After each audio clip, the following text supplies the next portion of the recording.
Good morning, students and faculty members. I'm John Garcia, your host for the PSE Campus Expo 2022. The Philippine Stock Exchange prepared a lineup of fun learning activities especially designed for you, our future investors. So I hope you are excited as I am for what's in store for you today.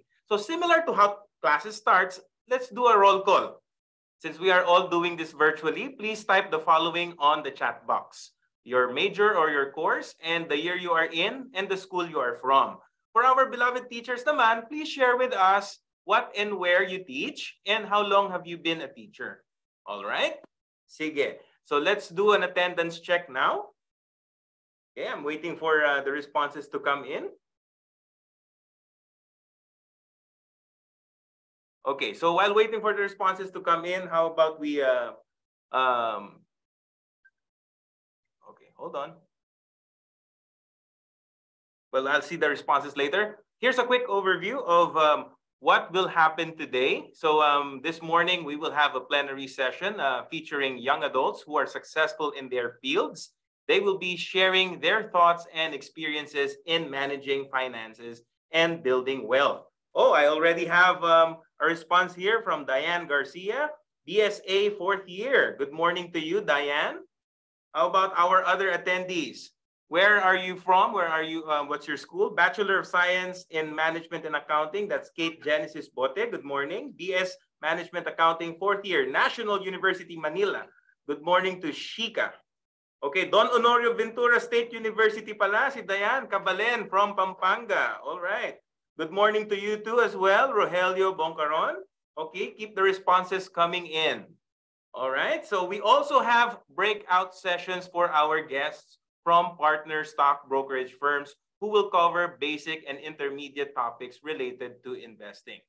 And if you're thinking of skipping our afternoon sessions to get an early start on your weekend, think again. We have a fun and practical game Care of Praxis Connect. You will also get to know yourself better, especially your priorities, ang diskarte mo rin sa buhay when it comes to money and finances. Believe me when I say that you should not miss this activity. Because besides from learnings, 5 of you will get the chance to win various Samsung Galaxy products. The 5th place will win a Buds 2. 4th place will bring home an A03s smartphone. 3rd place will end up with an A03 smartphone. 2nd place will have a Tab A7 Lite LTE. And the 1st place will be the proud owner of a Tab A8 Wi-Fi. So if you have your lucky charms that you use for your exams and your graded recitations, ilabas nyo na yung mga yan.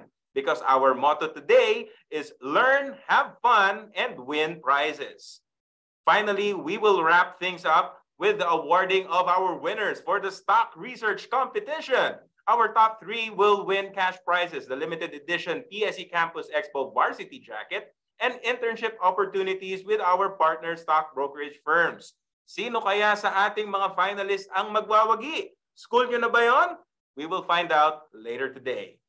Now to officially open the PSE Campus Expo 2022, here's PSE President and CEO, Mr. Ramon S. Monzon, for his welcome message. Good morning, everyone. Thank you for choosing to spend your Friday with us here at the PSE Campus Expo 2022. There is a quote attributed to 3-time Olympic gold medalist Jackie Joyner Kersee that goes, "It's better to look ahead and prepare than to look back and regret." At PSE, we interact with young and old people. For people who have reached or are nearing retirement, a common regret they express is failing to prepare for the retirement.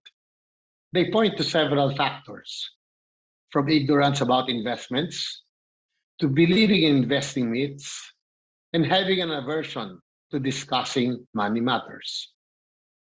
Fortunately, constraints experienced by earlier generations no longer hold true for Gen Z. They now openly talk about managing debt, budgeting, saving, and investing with family and friends, and actively participate in events such as this Campus Expo.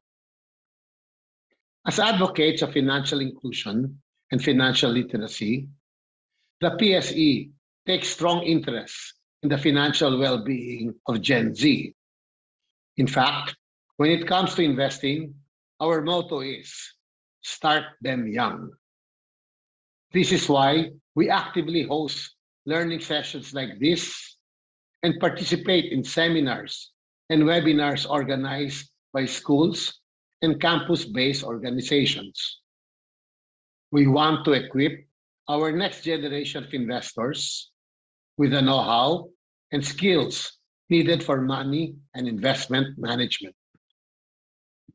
Financial independence is a personal responsibility. It is all part of what most people call these days as adulting. I hope that the discussions, presentations, and activities today will provide you with new insights on the steps you need to take towards financial independence. Before I close, allow me to extend PSE's thanks to our partners for supporting the PSE Campus Expo 2022.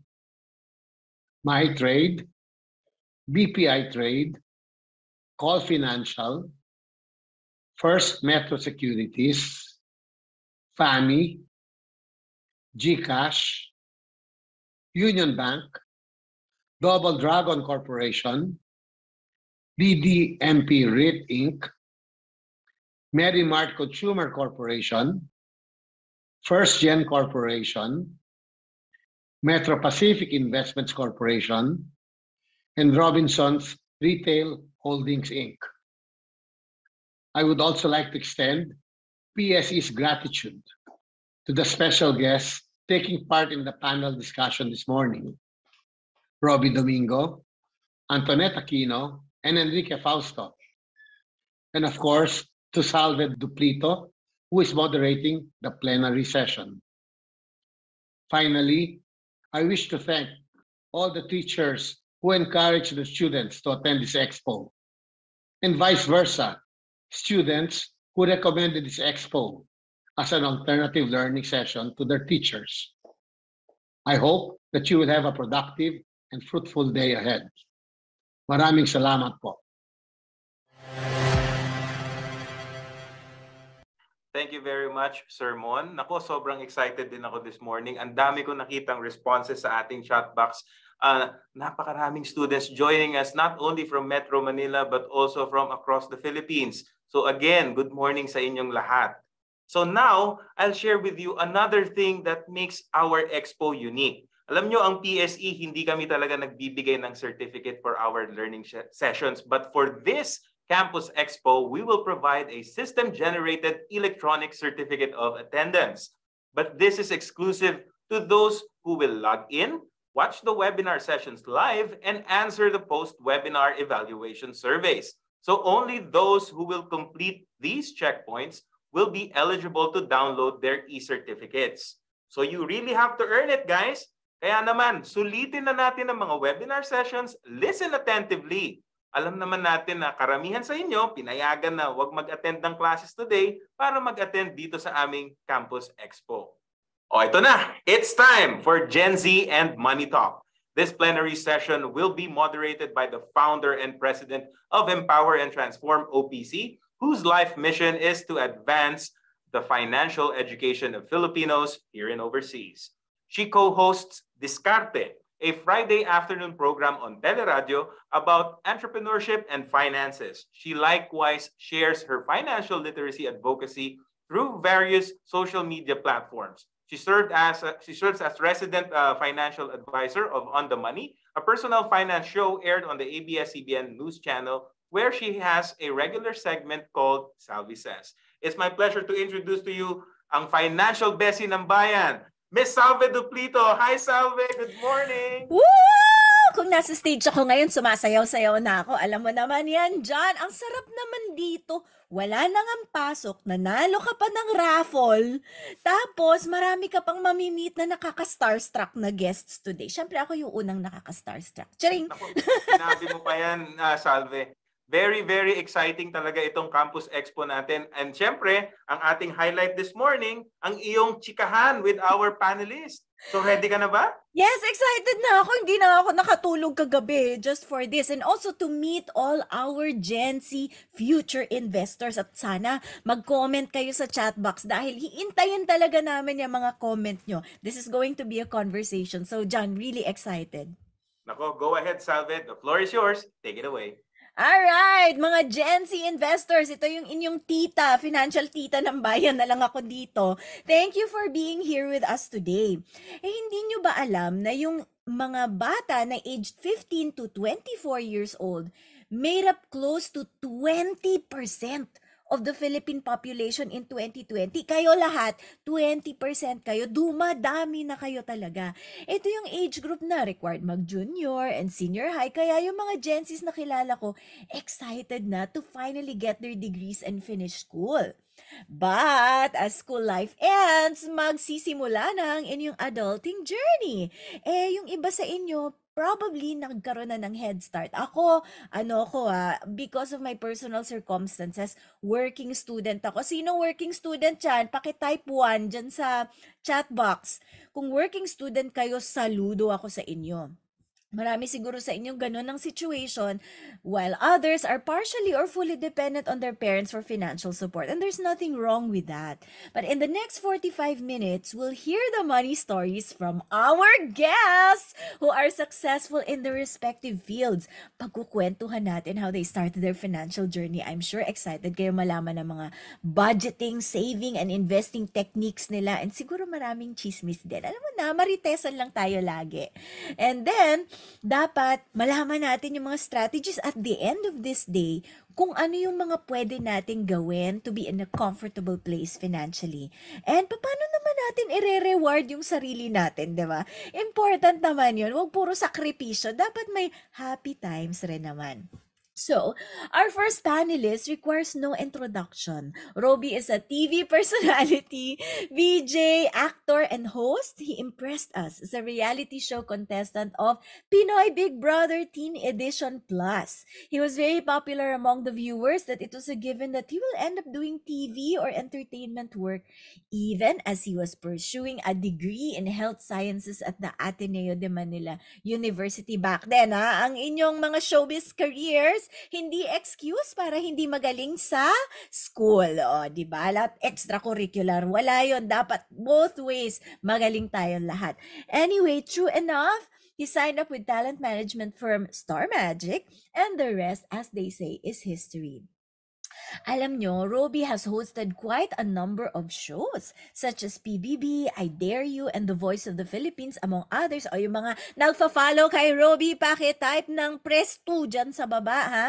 Para makita natin ang kanyang mga fans dito. So, congratulations are also in order because just a week ago, alam nyo na, nag-change status na po ang ating nakaka-starstruck na guest. So, ladies and gentlemen, please welcome Roby Domingo. Hello, Hello. Roby. Good morning, Miss Ave. Sobrang natutuwa ako, parang nagla-live selling lang tayo dito, no? Tama! Ibubudol natin Press silang one, lahat press sa pag-i-invest. No, but I just wanna say hi sa lahat ng mga kasama natin, especially to all the students natin. I'm a student as well, a student of life. But thank you for that greeting. Lagi akong nasa kilig high pa rin ako, nasa engagement high.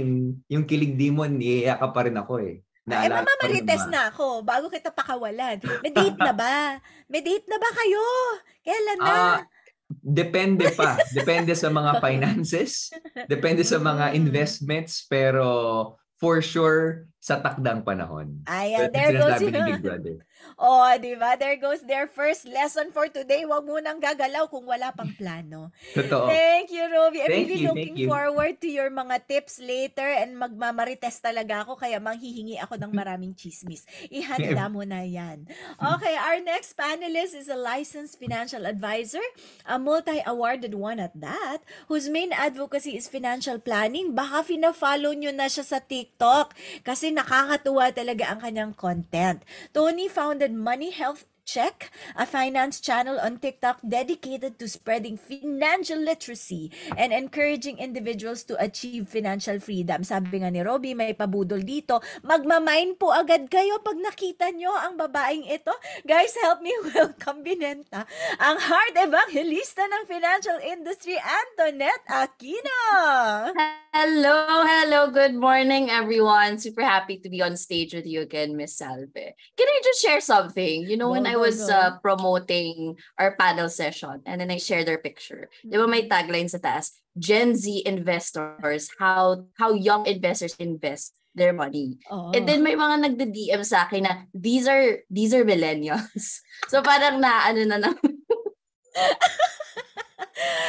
Ako, pwede pa ba ako mag-millennial? Of course, Miss Salve. Millennial po ang inyong tita ng bayan. Pero excited din ako kasi eto si Antoinette, abangan nyo mamaya kasi merong pangbubudol na mangyayari pero hindi ko nasasabihin kung ano. Excited ako makita yung moment na yun. So we'll call Tony back on stage after I introduce our panelists. Ang daming row believers. Di ba? Nag-row believers na sila sa chat box. Roby, grabe. Ang hatak ng ating friend. Okay. Anyway, last but definitely not the least, our third panelist is an entrepreneur focused on helping individuals gain control of their financial life. Enrique, sabi ko pala yung pangalan ni Enrique, napapamodulate na ako ng boses kasi ang ganda po talaga ng boses nito. Enrique is the Chief Financial Architect of IFE Management Advisors, Inc., a family-owned company that helps clients improve their money IQ and EQ and assist them in crafting their financial blueprint. Enrique is a chartered financial analyst. Kayo pwede ninyong maging peg yan in life. He has a bachelor's degree in management engineering and was an exchange student at Munich Business School where he studied business administration and management. From someone who just got engaged, we now have a panelist. Hindi na got engaged. Kinasal na po sila. We now have a panelist who just recently got married. Eto, inunahan ko yung sarili ko. Let's say good morning to Enrique Fausto. Hello. Good morning, Miss Salve. Good morning to all of the students today. Grabe. Yung energy mo, medyo nakakahawa. So I'm pretty excited. Nagising ka ba? Actually, sabi ko, shock. Wow, intense kailangan. Level up tayo dito. So, good morning sa lahat ng mga Gen Z students. And grabe, swerte naman nila. Makakaskip sila ng class ngayon for this with all the prizes, all the things. Sana may ganun din tayo nun, di ba? Yun nga eh. So, exciting. Ako, I'm really excited and pumped for the discussion later. Kung may mga questions kayo, I think may chat box dito. So, feel free to message lang para makita namin. Mapag-usapan na natin yan kung ano man yung gusto nyo malaman tungkol sa pera, investments, or life pa nga. May mga life questions din dito eh. Mas importante yung mga chismisan. I'm sure everybody will love to know more about you, Antoinette and Roby. At alam mo kasi kaya ganito ang effect ko. Kasi live selling, pwede ko sana sila ibudol mag-mine sa inyong tatlo. Kaya lang si Antoinette na lang ang available. Dahil taken na kayong dalawa, okay? Pero pwede namang mag-admire. So now that I've introduced everyone, let's call back on stage naman si Tony and Roby. Dahil may konting pachika ako. Pag-uusapan natin ang money moments in your life. Di ba? Handa na ba kayo? Sa pera, andyan ako. Money moment. Money moments in your life where we will ask each panelist to share a money moment na tumatak sa kanila. So this can be from your childhood, your teens, or even just recently that has greatly affected your attitude towards personal finance. Pwede din ng COVID, pero basta wag lang in the future. Kayo din sa audience, yung mga nakikinig ngayon, pwede din kayo maglagay ng money moments ninyo in the chat box. And si Enrique, part ito ng financial planning, diba? Thinking about your first money memory. Okay? So, simulan natin si Roby o si Enrique muna pala. Enrique, can you share with us a money moment that you remember at the moment? Money moment, actually back in grade school. So back in time. Kasi me and my older brother, Martin, we really like yung Pokemon games, no? And gusto namin yung, di natauso ngayon, yung Game Boy Color. As in, sobrang all of our friends had it. Gusto namin makalaro ng Game Boy, I think yellow version. Basta old school talaga. And I can't forget, I love it. nung tinatanong namin yung mom namin, so si Tita Rose, ganyan, parang, oh, ma, can we get? Ganyan, ganyan. Sobrang saya daw, ganyan. Sabi niya, ano ba yung educational value niyan? Di ba? Kasi video game eh. Sabi niya, sige, ito na lang, mag-save up na lang kayo, tapos pwede niyo bilhin kahit anong gusto niyo, kahit Game Boy ba yan or ano. So imagine, grade school, oh, tigto 20 pesos, 10 pesos, 5 pesos, lahat na nasa-save namin, napunta doon sa Game Boy Fund. And I can't forget talaga, nung day na naabot namin yun, nag-combine pa kami ng savings. Pumunta kami doon sa kahera. Tapos imagine mo, yung mga malaki, yung mga boxes kaming dala. Isa-isa niya binilang, as in yung mga 10 pesos, 5 pesos, 1 peso. Kaya sobrang bait niya. Ay, ang saya talaga ng feeling after that. Nung naglaro kami ng game, parang wow, deserve ko yan.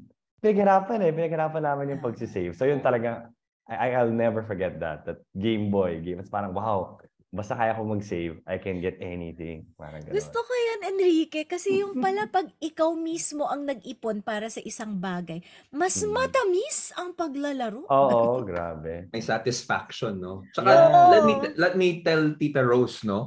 Na it's not just a video game, I'm a big Pokemon fan. Diba? Oo, Diba? patingin Sa nga Pokemon, ulit ng Pokemon. Patingin, ang laki. Ang dami ko rito. Isa lang. Oh, ayan, oh.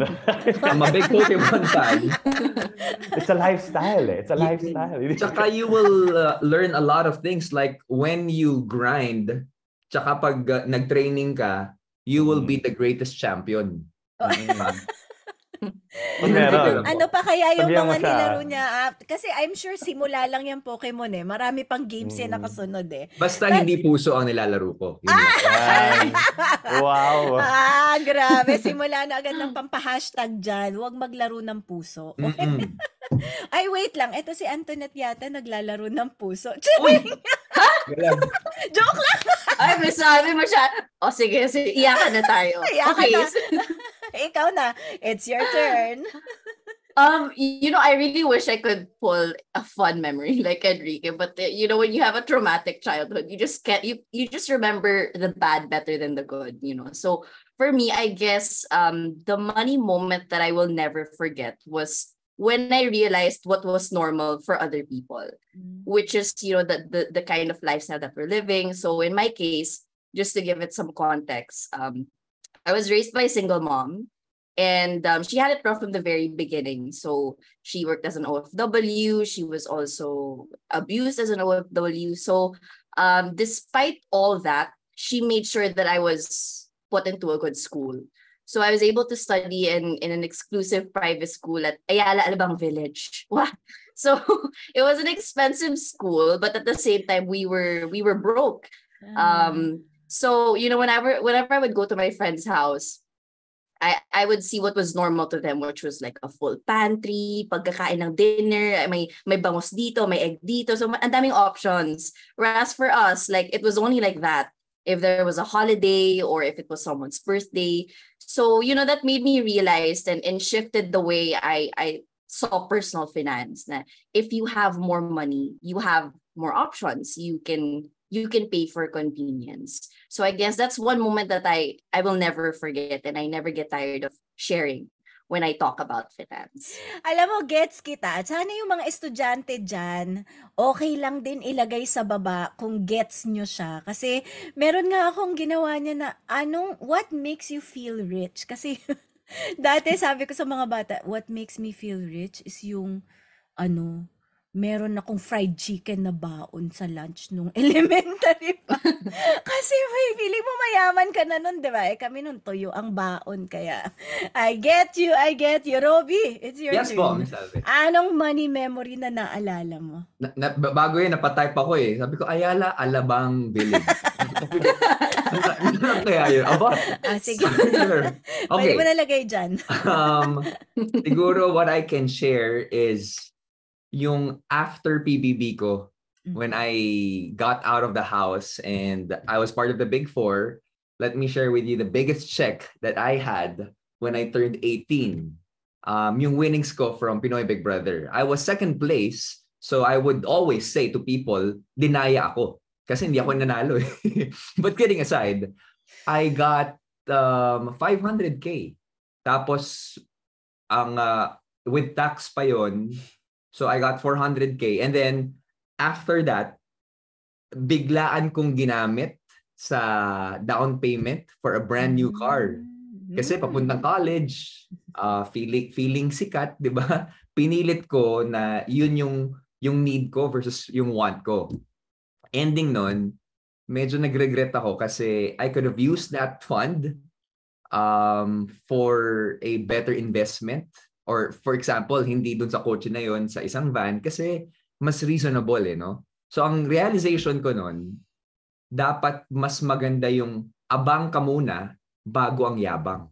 Ay, ang ganda. Hashtag na yan. Abang bago yabang. Yes. Oo nga naman, kasi ang kotse nagdi-depreciate eh. No? Yep. So it's not really an investment. Pero Robby, naalala ko talaga na yung sinasabi mo na excited ka dun sa first, yung kita mo kasi, parang nanggigigil ka eh, di ba? Wheels, parang yabang yun eh. Mainit eh. Mainit, no? Kakapasok ko lang sa college, parang, di ba? Sa kapunta to the moon. To the moon, skirts. Hooligay eh. Ay, updated ang Tita Salve sa To the Moon, guys. Anyway, nice. di ba? O ngayon, because na-mention mo yan, yung mga Gen Z students natin dito, malapit na sila magkaroon ng first paycheck nila. Bago ko tanungin yung gusto kong tanong, kayong tatlo, naalala nyo ba yung unang sweldo nyo kung magkano? Quick lang. O, si Enrique muna bilang bunso. Ano ko nun eh, sa local bank noon, management trainee program, I think it was 30,000. 30,000? Oo, mataas. It was one of the highest. Ang laki naman. Yun yung pinakamataas sa mga ibang banks. So sabi ko, uy, okay dito ah. Ang yabang mo naman. Gusto ka din sabihin, yes, mayabang nga siya. Ikaw, Antoinette, how much? Grabe. So my very first job was a sales associate. So I was selling jewelry, and my very first at least for the entire month was around 13K. And wala pa dun yung pag-ibig, yung SSS. So parang naging around 11K na lang siya. So that was my very first salary, and it really wasn't enough to cover everything else. So grabe yan. Grabe yan, Ikaw, Enrique. Robby. Ito si Robby, magkano yung kinita sa PBB? At diretso na ako sa susunod ko na tanong, paano mo binudget yun? Actually, yung PBB, that was the winnings. Yung after yung prize, that was 500, net 400. Kasi may laki ng tax. Sakit. My first paycheck talaga, na dahil sa ASAP yun eh. Back in 2008, I was part of this group called the Gigger Boys. I got 1.5 for that guesting. 1.5. Okay, so unang-unang money habit na gusto nating pag-usapan for our Gen Z participants today is sticking to a budget. Ganon yung kita na sinabi nyo kanina. Ano yung advice ninyo kung paano yung money habit na to makakatulong sa ating mga Gen Z na napapaligiran ng mga budol sale, malapit na mag 11/11, alam mo na, pag-add to cart. How do you work with a budget? How do you stay disciplined? Siguro simulan natin sa ating girl guest, Antoinette, bilang ang mga kababaihan ay magbabudget sa bahay. 11 na pala ngayon, sorry. Oo nga pala, oo. Congrats. So, when I was starting my finance content creation journey, Miss Alvi, they told me na personal finance advocate ka, kailangan dugyot ka. As in, you wear the same old shirt for 10 years, di ka magpapalit ng sapatos until it's necessary. So, but that wasn't my branding, because I love to dress up. I love to, get my nails done and all of that girly stuff. I love fashion. So I've learned how to keep my self-care account separate. So I have a fund that I save up for. So every month I make sure I allocate a portion of my income to that account. And then I use it to indulge for my self-care practices, the skincare, the makeup, the fashion, and I also enjoy spending money on my hobbies, because I believe that if I feel good, then I'm more motivated to earn more. So I make sure that I have that balance by doing my hobbies. So I play golf, I do shooting, and I pull all the money from that self-care account just for all that. Grabe, hindi ako maka-get over dun sa word na dugyot, guys. Sabi lang, Salve. okay, hindi ka bibili ng coffee sa labas, bawal ang Starbucks. Yun daw yung... Judge ka no? Oo, Salve. ma-judge ako. Yes. Kung ganyan ang dugyot, gusto ko na maging dugyot. I know, Alright. Grabe ka naman. Sana all dugyot, ganon. Grabe to si Antoinette, nakakairita. Solving. Ang ganda, mamaya mabubudol ka nitong dalawang guys na to. Wait, si Robby, paano ka nagbabudget? Oh, Lalo okay. na in showbiz, it's hard not to be not dugyot, right? Kasi merong status yung mga brand, and alam mo na, lagi ka napipicture, navi-video, paano ka nagbabudget? Well, buti na lang sa akin, hindi ako yung medyo luxurious guy na I would sport an LV, Gucci, CTG. Hindi naman ako ganun talaga. Simple lang ako. Pero guilty ako. Like for today, diba? It's 11-11 and then malamang may 12-12. And it's not bad for me. It's therapeutic. But at the end of the day, you have to really ask yourself, is it a need? Kailangan mo ba to? O gusto mo lang siya? Is it a want? If it's a want, you can decide depending if you have that extra budget. If it's a need, you can add another layer. If you really, really need it. Kasi baka dagdag kalat lang yan sa bahay. So what I do, there is this psychological study that I apply whenever I buy something. Just simply write a list of things that you need before shopping. And that way, you'll stick to your budget easier. Diba? Lalong-lalo na if meron kang certain fund lang for that certain shopping spree, diba? Same goes with the Budol Army, lalong-lalo na for online shopping. Here's what you can do. You can add to cart all you want before you press checkout. And before you do that one, i-add to heart mo muna yung concept ng needs and yung wants. Of course, magkakaroon ka ng internal battle kung kailangan mo ba to or hindi. Pero importante yung tug of war na yan kasi after that, you'll feel happy kasi malaki yung nabawas mo doon sa initial na gagastusin mo sana. Gusto ko yung lagi kang may pa-hashtag bawat sagot. Ngayon naman, add to heart. Ano ba yan? Grabe, Robby. Ang galing. Kasi actually, ini-imagine kita, pag nag-shopping si Robby sa mamahalin na mall, siguro yung listahan niya mas matangkad pa sa akin, guys. May listahan nga siya, pero ganon pala kahaba. Pero alam mo, ang galing ng disiplina mo. Kasi, you know that, yung add to heart, pag-iisipan lagi gasgas na yung sinasabi na, is it a want or a need? Kay Robby, is it a want or a need or a really, really needed thing? Diba? So, doble pag-iisipan kung ano yung need kasi minsan gina-justify. Si Enrique, alam ko, meron tong tip para sa Gen Z na parang shortcut kasi minsan, Enrique, yung sinasabi ni Robby, ang hirap gawin. Hirap gawin, oo. Kasi Naiyak. siyempre kung gutom ka na, or parang, uy, ang ganda nitong bagong toys. Mga ganyan, ang mga Game Boy, video game. Medyo mga video game din ako nun eh. Yung ginagawa ko, actually, swerte rin tayo ngayon eh. So, yung mga Gen Z. Kasi siyempre, dami mga tech, dami mong pwedeng i-automate. So, bale, yung ginagawa ko nun, tapos medyo nakasanayan na rin namin, whenever yung sweldo nandyan na, di ba, kung sige, your salary or kahit allowance pa lang ngayon, automatic, pagpasok, may percent na. 20% ba? Or kahit 10% lang. Automatically, matatransfer out na yan into another account, whether pang emergency fund ba yan or pang investment. So yan, basta naka-automatic nalabas na lahat. And what's good about that is kung ano man yung natira, yun na lang yung budget ko. So, titignan ko, okay, ano ba yung nasa bank account ko? Shucks, paubos na. Okay, sige, next month na lang. Next month ka lang bilhin yung thing na yan. So, yun na yung naging parang, I guess parang control na lang, no? Kasi yung maganda doon, once, let's say, may 20% ka ng automatically na-transfer sa investments mo, sa emergency fund mo.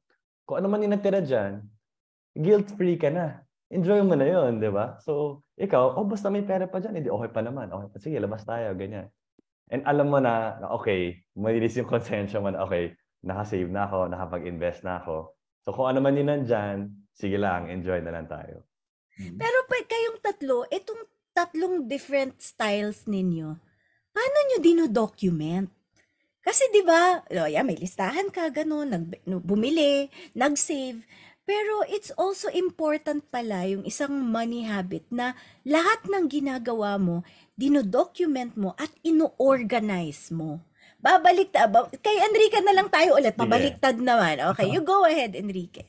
How do I document? It's easier now. Naka-online na halos lahat eh. So ito yung ako, for me, may app ako sa phone, no? Tapos whatever yung gastos, before I do anything else, log ko na. Yun yung gumagana sa akin. For other people, may mga akong friends, no? Since halos online naman lahat yung gastos, every week at the end of the week, whether Saturday ba yan, Sunday, uupo sila, tapos ilalog lang nila lahat. Okay, ito ba yung nagastos ko, ito yung nagastos ko. Just to check lang. So at least kahit papano, may record tayo. And ako, mas talagang since start ng work 2015, doon talaga ako okay, subukan na itong paglalog. Tapos masaya rin to see na, kahit paano, okay rin yung na-save ko, kahit paano yung expenses na manage din, no? Hindi naman sobra. Naalala ko yung picture nyo, galing yata kayo sa isang overseas trip. Tapos lahat kayong mag-iina, mag-aama ay nasa kanya-kanyang telepono, naglalog ng expenses nila. Tinago lahat ng resibo. Aliw na aliw ako sa image na yon. Robby, nagkaroon ka ba ng moment na ganun din? Yes. Especially before. I have to be honest, no? This is something I did before, pero medyo nawala lang sa system ko. Pero para sa mga Gen Zs, I really highly recommend this. Kasi because of this, I got to be more aware how I spend my finances. Buti na lang, just like what I said a while ago, hindi ako extravagant spender. Pero what you can do is keep all the receipts. Importante yung mga resibo na yan, lalong-lalo na if you're gonna be having online transactions, i-screenshot mo lang. Tapos after that, makikita mo na yung yung spending habits mo. Ay, bakit ako gumastos ng ganyan or hindi? So, mas magiging aware ka the following week or the following month kung okay nga ba yung gagawin mo ulit. Just to know your character. Yeah, galing yung pagsi-screenshot, buti na lang talaga may mga telepono na ngayon, ano. Imagine nyo guys, nung kapanahunan namin, analog yung telepono namin, walang camera. Mahirap gawin yung sinasabi ni Ruby. Kung swerte-swerte na mga Gen Z. Ikaw, Antoinette, how do you document and organize? Right. So when I look at money, I look at money as people. As in every single peso is a person. And then every single peso that I own needs to have a job. So that's either to spend, to save, and to grow. So like for me to ensure that my money is doing their job properly, I need to know the numbers. I need to have that financial database. So for me, I have around 8 accounts in total. And I know for some, that's a lot, but I have a way to keep track of them. So I have a spreadsheet that I look at once a month at least. To at least put all of my numbers there. But then for tracking on a daily basis, it's really best for me to use an app because, you have your phone with you everywhere. And then after every transaction, you can just log it in. It's really that easy. And the good thing about tech nowadays is that everything is almost for free. Like you can do it for free. You don't need to spend a lot of money on that. So that's one advantage that a lot of Gen Z investors can really look at doing. Habang pinapakinggan to, na-realize ko, magandang business opportunity yung dating app na may budgeting app at the same. Oo. Isahan na I lang really siya. feel Swipe single right. in this room. Speed dating. Comment mine below. Di How much ba? will you save? Oo, di ba? Okay, next habit. Next money habit na. Ito feeling ko very important for our Gen Z viewers. Mag-ipon, not just for rainy days, but special occasions. Kasi lagi nga natin sinasabi for rainy days, emergency fund, pero dapat pala also for special occasions. Simulan natin kay Robby naman. Maraming special occasion at malapit na yung special occasion nito. Malapit na. Robby, paano nga ba ang pag-iipon para sa wedding? Dinerecho ko na. Well, buti na lang. Okay, I have to be frank din kasi before thinking about engagement and the wedding, I planned it already. Thanks to Enrique Fausto. Kasi I'm a client of Enrique. We planned everything para at least pagdating ng panahon, hindi ako kakabahan, hindi ka matatakot kung saan kukuha ng mga funds, di ba? And that's the best thing that happened. But what I got from my fiance as well, since she works also in the financial arena, take advantage of the interest rates ng mga iba't ibang mga bangko and online banks. Oftentimes when we think about saving, it's just because darating na yung mega sale, lalabas na yung bagong phone, or gusto kong pumunta sa dream vacation ko. 'Di ba? But kailangan handa ka agad eh. I believe that because of the recent events, we are forced to change our perspectives already. No one knew about the pandemic, di ba? And recently, here's one chismis. I got to talk to a friend in ABS-CBN. I won't say the name, but that person had to sell yung property niya, yung house niya, kasi nakadepende lang siya sa showbiz. Hindi niya napaghandaan yung nangyayari. So, yun, nasabi ko tuloy yan. Okay, Kailangan lumita niyang yung ibenta yung universe. property niya. Ayoko nang salita, baka hindi Baka lang ako. mailabas. Ganito pala yun. But yun, start investing now, start saving now. Save that you can save yourself from financial threats. Si Antoinette, gaano kahirap yung buhay na walang savings for emergencies and special occasions as well? Right. So for me, kasi when you have a specific goal in mind, you need to have a financial plan for it. I mean, as mentioned by Robbie, he was able to save up for his wedding because he planned ahead.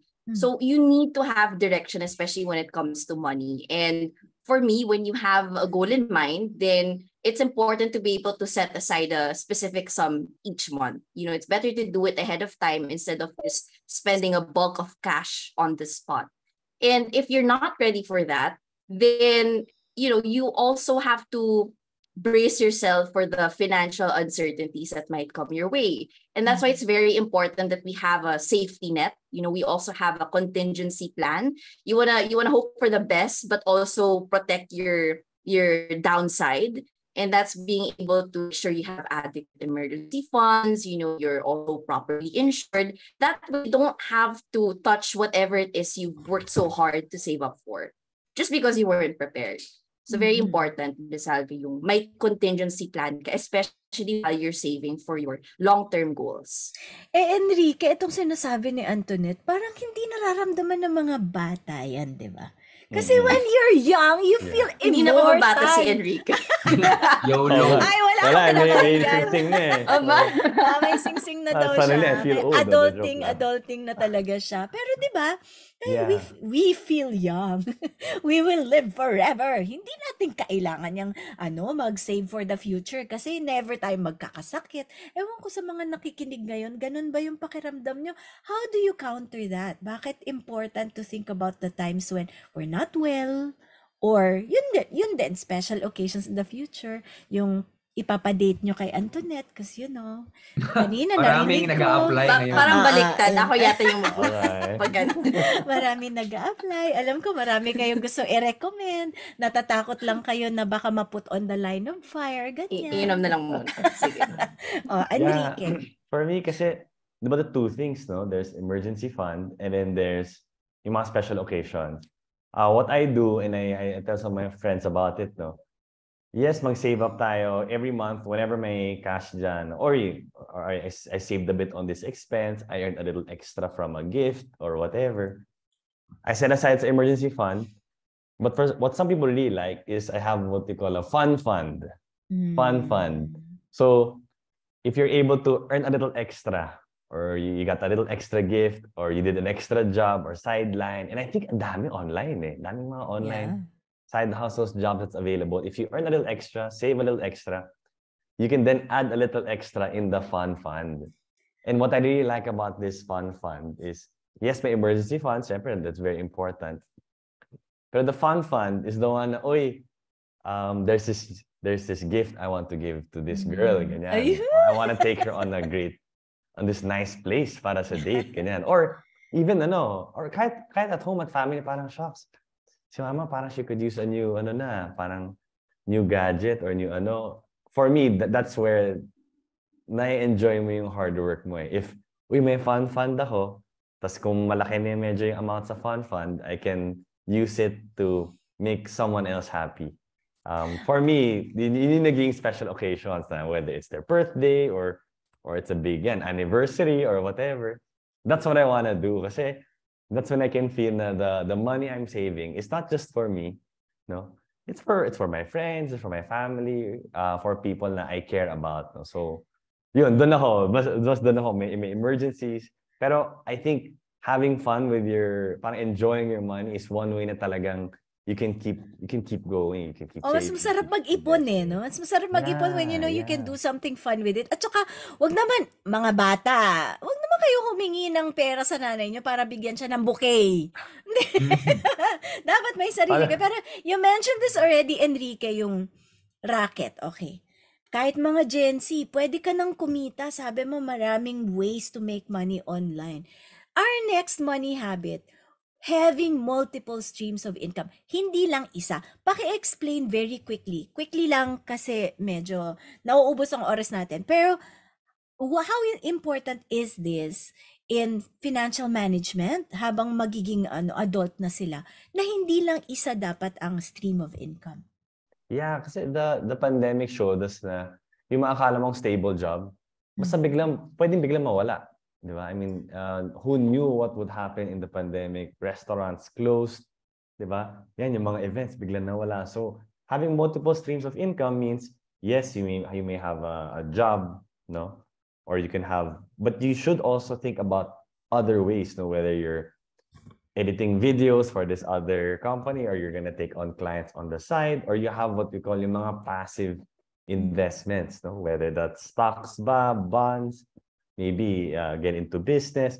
Tsaka yung real estate, no? When you have more capital, diba? But the whole idea is, how can I make sure na if this one thing I'm doing doesn't work out, may plan B, C, D, E, F, G, ganyan. Si Robbie tatanungin ko din kasi being in the showbiz sector, yun na hirap Kung yun lang ang inaasahan mo nung COVID, baka wala ka na mabiling latte. Yeah. Just like what Enrique said, dapat you have to, medyo gasgas na yung term na put your funds in different baskets. Pero totoo siya Kasi paano pag yung basket na yon hindi na viable? Kailangan marami kang ways para i-sustain yung buhay mo tsaka yung lifestyle mo din. Pero the way I do it is yung passive income na passive and active incomes na nakukuha ko. Yung active income ko, fina-fund ko yung passive ko para in time, pagdating ng panahon na wala na yung active masyado, yung passive yung bubuhay sa akin. So, it works like a machinery. Umiikot-ikot lang siya. Galing. Antoinette, all of these things are about making money. But ang dami kasing pwedeng mag-remove ng benefits ng income natin, lalo na kung baon tayo sa utang. Can you tell our Gen Z participants today, how does debt affect their finances naman? Because that's our next money habit, understanding how to manage debt. Right. So I actually went through a personal experience when it comes to debt because back then, like I said, to be able to afford my tuition fee, to be able to pay for the bills, everything was on borrowed money. That's how I was able to finish high school when I wasn't working yet. And what I realized was, one of the biggest sources of financial stress is overwhelming debt. It's either you owe a lot to somebody or somebody owes a lot to you. So in my case, like when it comes to debt or when it comes to lending money, especially to family or friends, it's very hard to say no, right? Especially when you're in their position for. So my golden rule is to always lend with the expectation that you'll never get it back.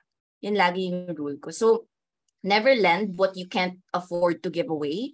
So for example, if someone comes up to me says, "Okay, can I borrow 20,000 for XYZ?" I give them like, let's say 5,000, and then I tell them, "Okay, you can keep it. You never have to pay me back." That way, you also get to maintain the relationship. You also get to help out because you're in the position to do so. And at the same time, you also don't ruin the relationship if they don't get to pay you back. So that's one important rule that I really live by all the time. May Oo. 20 ka ba dyan, Antoinette? Meron, may collateral ka. Okay, Kaya okay. yun. Ayun lang. Marami daw collateral si Robbie. Robbie, question. Ay, sino ba tinanong ko kanina? Baka si Robbie, no? Before this, Enrique na lang. When it comes to, napapansin ko in the economy today, even young people are starting to get into debt. And sometimes in unsustainable ways. Kasi maaga na ngayon yung mga bata nagkakaroon credit card, yung mga naka-ride sa credit card ng parents, 'di ba? Yeah. Ano yung credit card na yun? Paano nila mama-maximize yun? At paano yun hindi magiging weight on them as they move towards their adulting phase? I think it's good if you know kasi ano ba yung good debt sa bad debt. No? Good debt means you're gonna borrow money and you're gonna make more money pa because you're able to borrow. So let's say gagawa tayo ng business, papatili tayo ng stall, ganyan, or franchise, then it makes sense, no? But when you use a credit card to pay for the newest, back to video games, the newest video games, appliances, etc., bad debt yun. Kasi if you buy that appliance, if you buy that new gadget, that new cell phone, you're not gonna be earning more money naman than that, no? So what I would suggest, kapag credit card, no? Credit cards kasi are great in that they have mga points, mga cashback, but it's only good if you can pay it in full all the time. Early.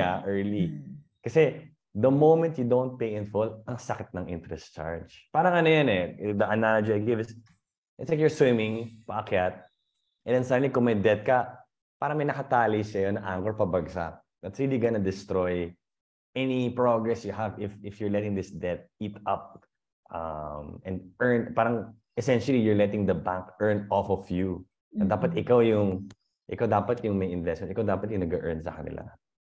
Robbie, may horror story ka bang alam? Oh my Tungkol gosh. sa- Kaya kanina naintindihan React ko na. yung yung pinagsasabi ni Antoinette, yung story niya. Kasi medyo at alam ni Enrique to. I had to tell him about this certain incident in my life. So I really don't like the concept of debt kasi maraming beses na akong naloko at perhaps nagpaloko.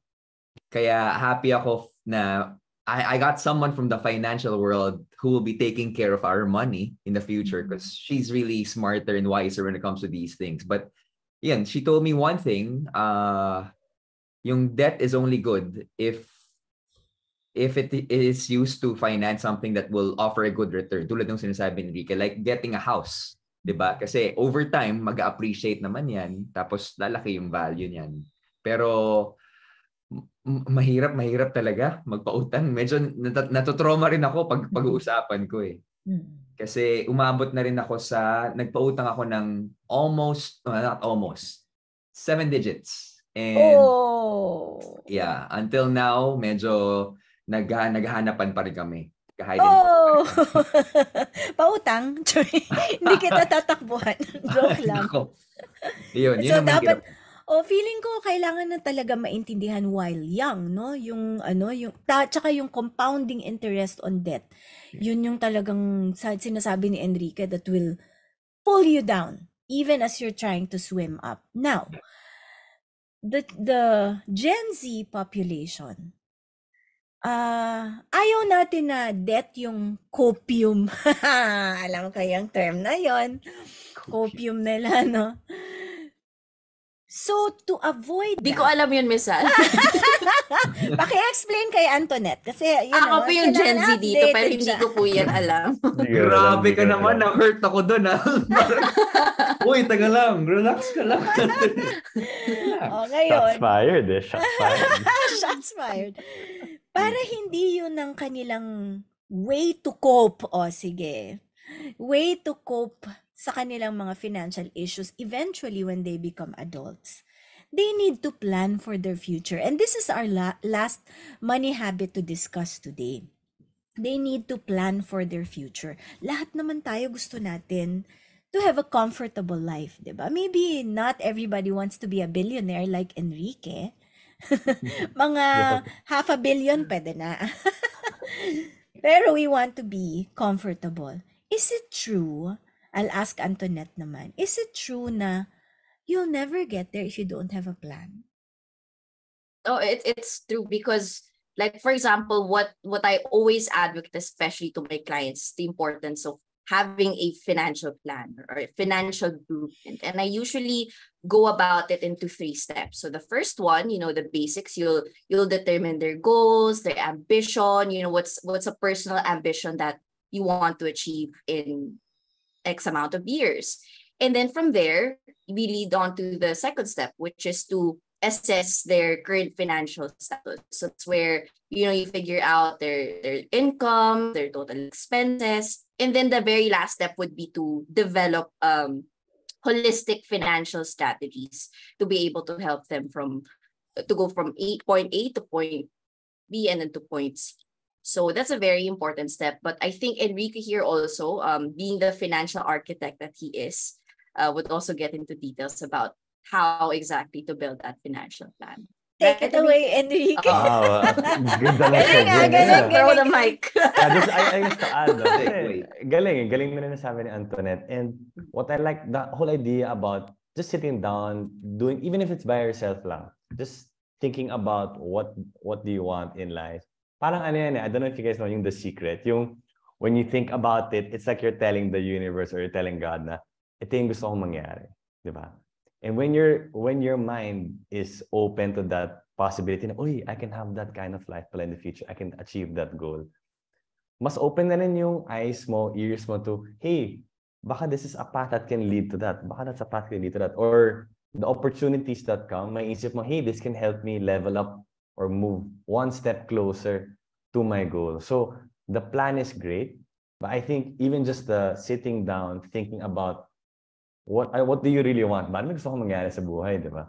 That in itself would already be one big step closer to that goal or to that dream. Kasi for me, it wasn't really about like a specific number. Hindi naman yung parang, I have to be 1 billion. Hindi naman, or 100 billion. Hindi naman kailangan ganun. It's more of, what kind of life do I want ba? Gusto ko na I have control of my time.